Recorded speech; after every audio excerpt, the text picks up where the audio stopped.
Live Code épisode 586. Aujourd'hui, je vous partage 7 leçons de vie inspirantes de l'empereur Marcus Aurelius. Bienvenue à Live Code, le podcast par excellence pour les gens qui refusent le statu quo et qui aspirent à une vie extraordinaire à tous les niveaux. À chaque épisode, je vous présente une personne inspirante, un concept, un rituel ou une stratégie pour vous aider à créer, exécuter et à réaliser votre propre définition d'une vie exceptionnelle selon vos valeurs et votre propre code. Mon nom est Dr Charles Leroux et ça commence maintenant. Salut tout le monde, Dr Charles Leroux ici, bienvenue à Live Code. Merci pour votre temps, merci pour votre présence, merci pour votre écoute et merci pour votre énergie. Et comme toujours, je vous invite à vous abonner dès maintenant au podcast afin de ne manquer aucun autre épisode, que ce soit sur Apple Podcast, Google Podcast ou encore sur Spotify. Merci d'être là, de faire partie des gens de plus de 140 pays qui écoutent Live Code. Aujourd'hui, j'ai une personne très spéciale à vous présenter et c'est l'empereur Marcus Aurelius. Bien évidemment, je ne le connais pas personnellement. La première fois que j'en ai entendu parler, c'est via mon mentor Robin Sharma, avec qui j'ai enregistré un épisode fantastique, une entrevue à l'épisode 320. Si vous ne l'avez pas déjà entendu, je vous suggère fortement d'aller écouter cet épisode-ci également. Tout ça pour dire que Robin Sharma, un de ses livres marquants, c'est le livre Méditation de Marcus Aurelius.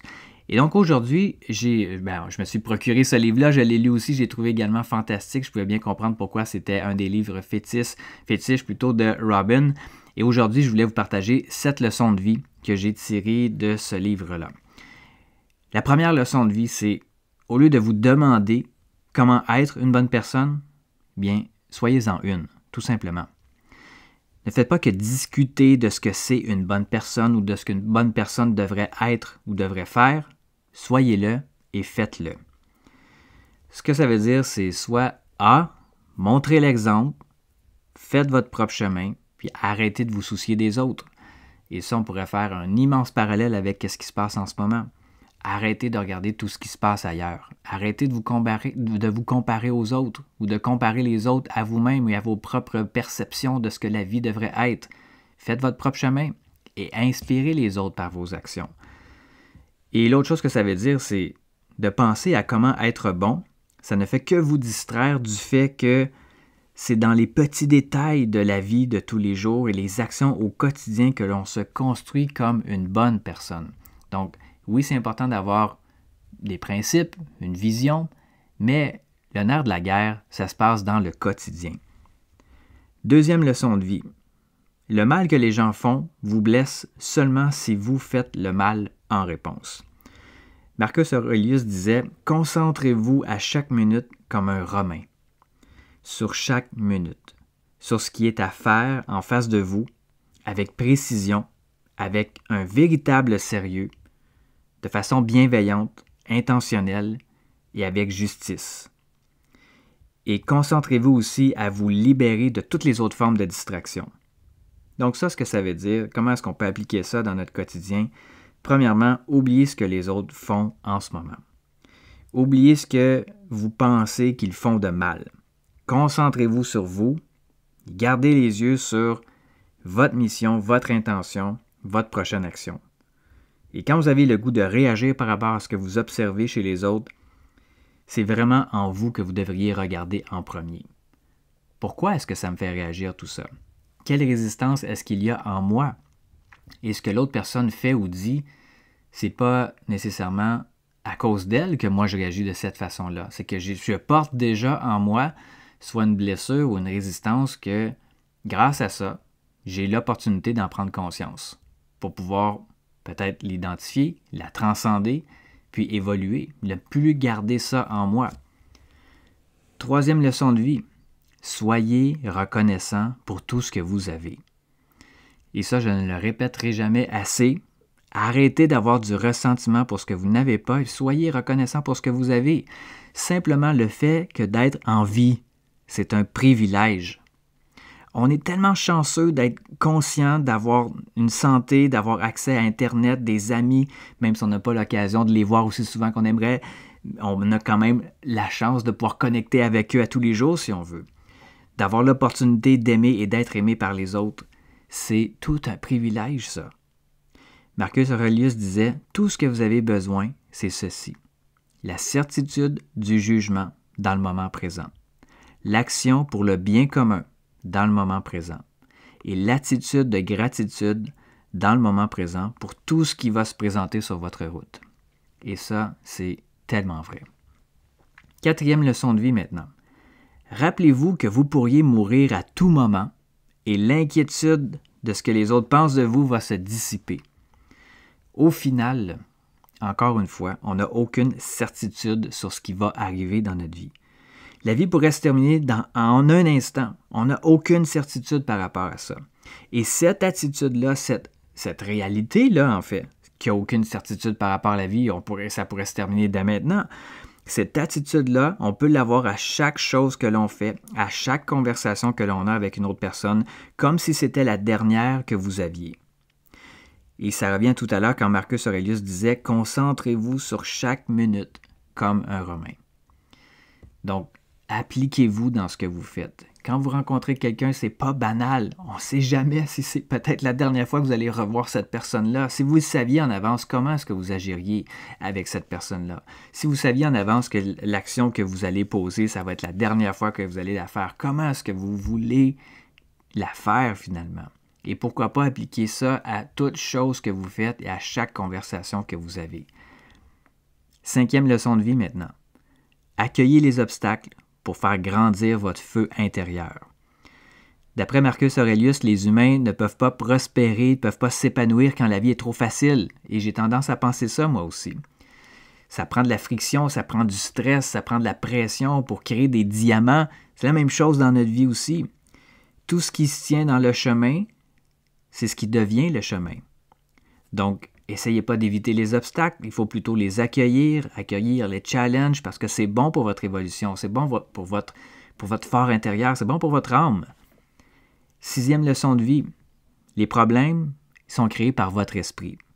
Et ça peut être un peu challengeant à admettre pour certaines personnes qui sont bien réactives par rapport à tout ce qui se passe en ce moment. Marcus Aurelius disait « Choisissez de ne pas être blessé et vous ne vous sentirez pas blessé. Ne vous sentez pas blessé et vous ne l'avez pas été. » Donc, ce que ça veut dire, c'est ne laissez pas les événements de la vie empirer votre existence. Parce que ce ne sont jamais les circonstances qui vous blessent, ce sont vos interprétations, vos perceptions et vos résistances face aux circonstances qui vous causent cette blessure-là. Et la 7e et dernière leçon de vie que je voulais vous partager, c'est pensez moins au passé et au futur parce que votre vie arrive seulement au présent. Je sais que c'est pas toujours évident, c'est plus facile à dire qu'à faire quand nos pensées vont dans tous les sens, mais ce qu'il faut se rappeler, c'est que penser, c'est un choix. Et vous pouvez choisir à quoi penser en tout moment. Vous n'êtes pas victime de vos pensées. Vous pouvez apprendre à les observer et à choisir une pensée différente que celle que vous avez ou à continuer de vivre selon la pensée qui vous arrive. Marcus Aurelius disait « Chacun de nous, vivons seulement ici, maintenant, à un bref instant. Le reste a déjà été vécu ou est impossible à voir. » C'est cliché, mais en fait, le passé, c'est de l'histoire et le futur, c'est incertain. La seule chose qui existe, c'est aujourd'hui. C'est ici et maintenant. Et on appelle ça un présent. Le moment présent, c'est un cadeau. C'est pour ça qu'on appelle ça le présent. Donc, focusez-vous sur ce que vous pouvez faire aujourd'hui. Concentrez-vous sur ce que vous pouvez faire dans la prochaine heure. Si c'est trop difficile, concentrez-vous sur ce que vous pouvez faire dans la prochaine minute, dans quelle attitude, dans quelle posture vous voulez être, dans quelle énergie vous voulez être. Et ça, c'est possible de changer ça en un claquement de doigts si vous le voulez. Ou vous préférez rester dans vos résistances, dans vos frustrations, dans vos émotions et à vous victimiser pour tout et tout le monde et pour tout ce qui se passe dans votre vie. C'est un choix. Les victimes décident de se plaindre, les leaders décident de se lever, mais on ne peut pas faire les deux en même temps. Qu'est-ce que vous allez choisir de faire à partir d'aujourd'hui et de se concentrer sur le moment présent? Déjà là, on reprend notre pouvoir sur les choses sur lesquelles on a le contrôle et ça nous permet de ramener notre focus. Quand on ramène notre focus, on ramène nos énergies aux bons endroits et c'est ce qui nous permet de créer la réalité que l'on veut créer instant par instant. Sur ce, mes amis, j'espère que vous avez apprécié ces 7 leçons de vie de Marcus Aurelius et mon éditorial à la toute fin. Si vous avez des commentaires, des propositions de sujets aussi par rapport à des nouveaux épisodes de Life Coach, si vous avez des questions par rapport à comment gérer votre vie, comment gérer votre temps, par exemple, comment développer des rituels efficaces, comment mieux se connaître, n'importe quoi par rapport au mindset, au développement personnel, la gestion du stress, la santé, des émotions. Ça va me faire plaisir de vous partager mes expériences de vie, mes prises de conscience par rapport à tout ça depuis les 20 dernières années qu'on fait Life Code, Lynn et moi, et on peut très, très bien amener notre couleur à travers tout ça, sans prétendre avoir la vérité, bien entendu, mais parfois d'avoir un point de vue détaché par rapport à notre propre vie. Ça nous permet de mieux conscientiser ce qui se passe dans notre vie à nous. Et donc, à ce moment-là, on peut faire des meilleurs choix. Et quand on peut faire des meilleurs choix, bien, on a certainement des meilleurs résultats dans sa vie. Donc, tout ça pour dire que si vous avez des commentaires, des questions, des inspirations, vous pouvez me les faire part soit sur Facebook ou Instagram à Dr Charles Leroux. Et sur ce, mes amis, passez une excellente fin de journée et nous, on se reparle très bientôt. C'est tout pour l'épisode d'aujourd'hui. Merci énormément pour votre écoute. Pour en savoir un peu plus sur ma philosophie, mon Life Code 24/7, je vous invite à consulter le site internet charlesleroux.ca. Et je vous invite également à partager le podcast Life Code avec vos amis sur vos réseaux sociaux. Vous pouvez me suivre également sur Facebook et Instagram à Dr Charles Leroux. Et laissez-moi savoir ce que vous en pensez en commentaire, ça me fait toujours un grand plaisir de vous lire. Et finalement, assurez-vous de vous abonner au podcast Life Code pour ne manquer aucun autre épisode sur iTunes. Et vous me rendriez un immense service si vous vouliez m'aider dans ma mission de rejoindre le plus grand nombre de personnes possible, soit en mettant une review ou en laissant un avis sur iTunes et partager le podcast pour que le plus grand nombre de personnes possible puissent exécuter leur code de vie, créer un impact massif et changer le monde pour le mieux. Merci à tous et à très bientôt.